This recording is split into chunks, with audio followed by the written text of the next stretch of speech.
12 December 2025 সময় দুপুর 2টা বেজে 23 মিনিটে ওসমান হাদিকে গুলি করা হয় এবং এই সংবাদ পাওয়া মাত্রই ঘটনাস্থলে উপস্থিত হয়ে ছায়া তদন্তের উদ্দেশ্যে ক্রাইম সিন পরিদর্শন, বিভিন্ন তথ্য এবং সিসিটিভি ফুটেজ সংগ্রহ, বিশ্লেষণ এবং প্রযুক্তির সহায়তায় হত্যা ঘটনায় জড়িত মোটরসাইকেলের দ্বিতীয় আসনধারী এবং শুটার হিসেবে ফয়সাল করিম মাসুদকে শনাক্ত করে।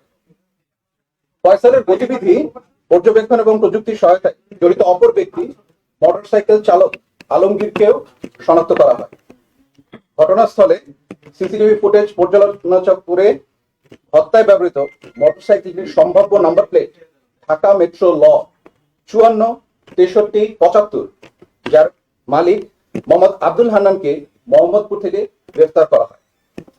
পরবর্তীতে জানতে পারা যায় যে ফয়সাল করিম তার স্ত্রীর বাসা নরসিংদীতে 11 ডিসেম্বর আনুমানিক সকাল 6টা পর্যন্ত অবস্থান করেন। তারপর তিনি আগারগাঁওয়ের উদ্দেশ্যে রওনা করে আনুমানিক সন্ধ্যা 8টায় তার বোন জেসমিনের বাসায় পৌঁছান। পরদিন 12 ডিসেম্বর ভোর 5টায় আগারগাঁও থেকে ফয়সাল করিম ও তার সহযোগী আলমগীর গ্রিন জোন রিসোর্ট এর উদ্দেশ্যে উবার যোগে যাত্রা করেন এবং আনুমানিক সকাল 5:30টায় গ্রিন জোন রিসোর্টে উপস্থিত হন। আগারগাঁও থেকে রওনার পূর্বেই ফয়সাল তার বান্ধবী মারিয়াকে ভোর 4টায় ওই রিসোর্টে উপস্থিত থাকার জন্য বলে। তদন্ত সূত্রে 13 ডিসেম্বর 2025 তারিখে উবার চালক ও গ্রিন জোন রিসোর্টে বয়কে জিজ্ঞাসাবাদের মাধ্যমে মারিয়ার অবস্থান শনাক্ত করা হয় এবং আনুমানিক 2টার দিকে বাড্ডা এলাকা থেকে তাকে গ্রেফতার করা হয়।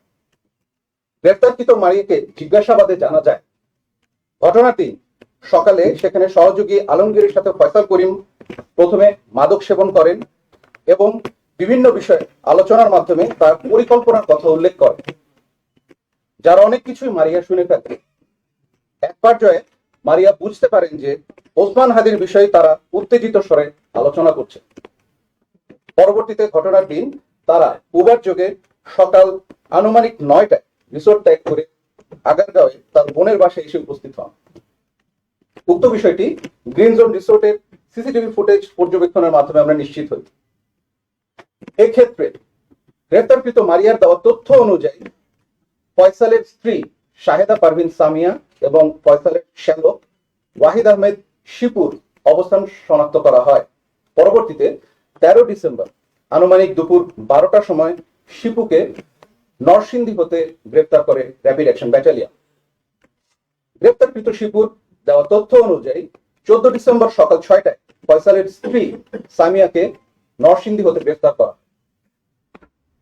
15 ডিসেম্বর আগারগাঁওয়ে উপস্থিত ফয়সালের বোনের বাসা শনাক্ত করে ওসমান হাদিকে হত্যা চেষ্টায় ব্যবহৃত 2টি ম্যাগাজিন, 11 রাউন্ড গোলাবারুদ, বিপুল সংখ্যক চেক এবং অন্যান্য আলামত উদ্ধার করা হয়।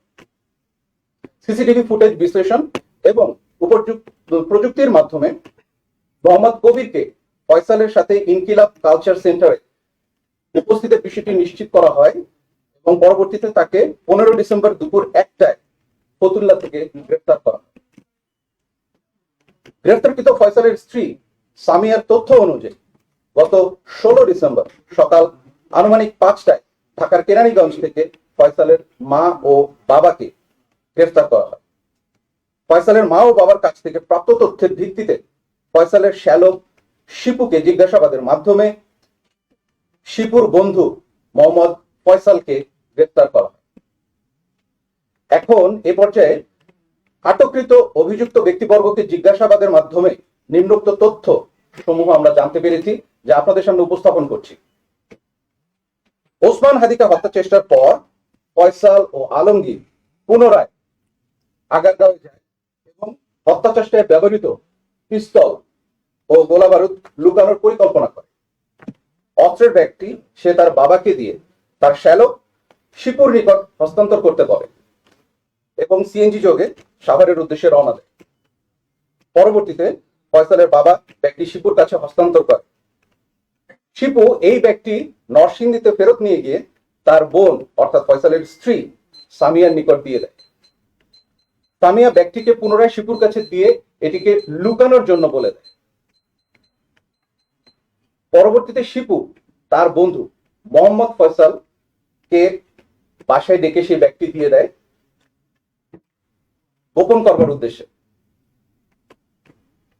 মোহাম্মদ ফয়সাল তার বাসায় ব্যক্তি রাখার পর সোশ্যাল মিডিয়ায় দেশের সার্বিক পরিস্থিতি দেখে ভীত হয়ে পার্শ্ববর্তী তরুয়ার বিলে অস্ত্র এবং গোলা বারুদ সহ ব্যক্তি ফেলে দেয়। পরবর্তীতে তার দেওয়া তথ্য অনুসারে হত্যা চেষ্টায় ব্যবহৃত 2টি বিদেশি পিস্তল, 2টি ম্যাগাজিন, 41 রাউন্ড গোলা বারুদ এবং একটি খেলনা পিস্তল উদ্ধার করা হয়। র্যাবের মূল লক্ষ্যই হলো অপরাধ নির্মূল করে একটি নিরাপদ, শান্তিপূর্ণ এবং সুশৃঙ্খল সমাজ গড়ে তোলা। আর তাই এই ধরনের অপরাধীদের বিরুদ্ধে আমাদের এই অভিযান চলমান থাকবে এবং এই ঘৃণ্য হত্যাকাণ্ডের সাথে জড়িত মূল অপরাধীদেরকে অবশ্যই আইনের আওতায় আনা হবে।